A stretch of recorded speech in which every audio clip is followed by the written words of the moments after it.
Hey, how you doing? This is Sax DMA, author of the Book of Advice, and this is part 2 in the 4-part series on meditation. Okay, to recap part 1, we discussed the best time to meditate, the mental screen, how to breathe, the 3-to-1 technique with the dot, and if you haven't seen that yet, I suggest you go back and watch that one first.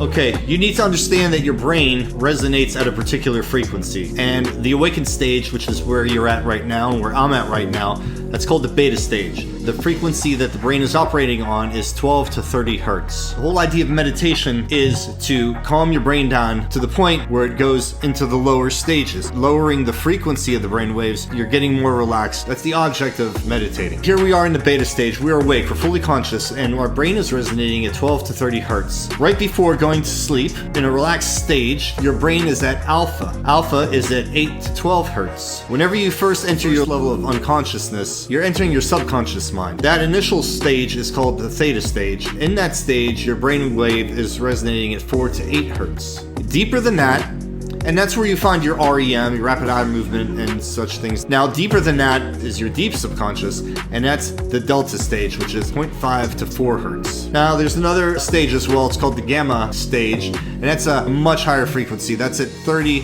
to 100 hertz. And in that stage, you're dealing with telekinesis, remote viewing, and such things like that. But we're not going there. We're going lower, okay? We're relaxing our brain because that's where all the magic happens. Okay, in the last lecture, what we did was we had you employ the 3-to-1 technique. I want you to start that with every one of your meditations. Now, upon finishing the 3-to-1 technique, what I want you to do next is what's called the 99-to-1 technique. Now, you got to discipline your mind for this. And at first, it's going to be really difficult, but you're going to do it every day, several times a day, hopefully, and you're going to get better and better and better each time. And the whole concept is this. If you recall, we went over something called the mental screen. Upon finishing the 3-to-1 technique, what I want you to do is, on your mental screen, count down slowly at your pace, and it doesn't have to be too slow. I want you to count down from 99 to 1. Might seem like a lot, probably is a lot, but you got to get your mind disciplined. You got to train and condition your mind to stay on track.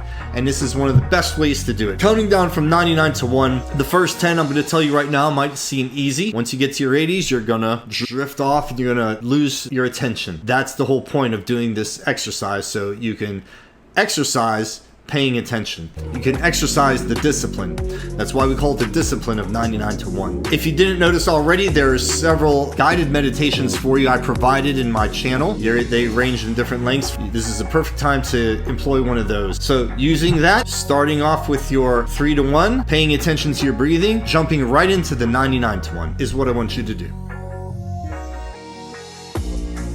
Okay, so the whole point of us meditating is to go lower and lower into the levels of our mind. We want to reduce the frequency of our brainwaves. So we started out in beta, like we previously discussed. Whenever you're doing this 99 to 1 technique, you're going to relax your mind, you're going to relax your body, you're going to relax everything, and you're going to lower the frequency of your brain. You're going to go from the beta stage to the alpha stage, and eventually you're going to go from the alpha stage into the theta stage. And eventually you'll be able to enter the delta stage as well.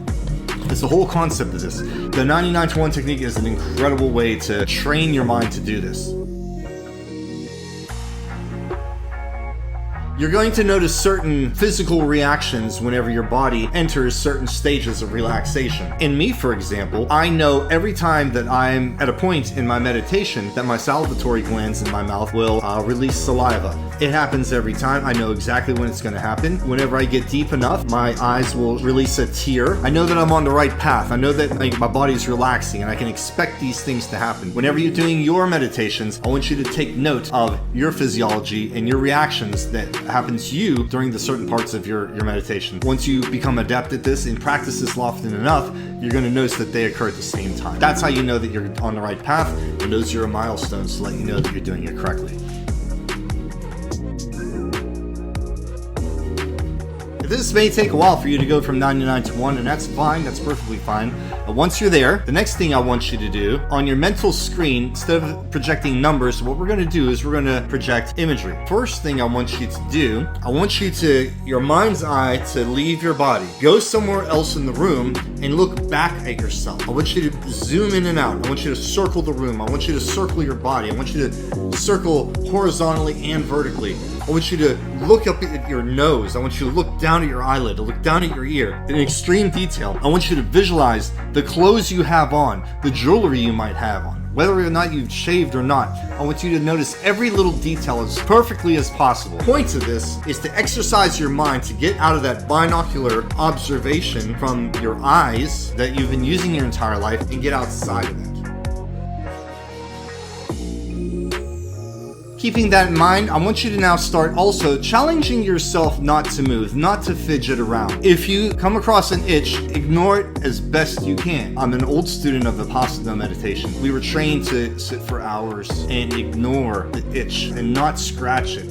And knowing that in time it will pass, and it might take some time, but it will really sharpen your mind and hone your discipline. And I want you to also frame your mind to look forward to these meditations. I want you to have fun with this. You need to have fun with this. You need to look at it as a challenge, something that you're looking forward to. I don't want you to approach each meditation with, it's a task or it's something that I have to do, because it's not going to work for you. I want you to look forward to this, make it fun. You're tapping into an amazing thing. You're accessing parts of your brain that you've never had access to.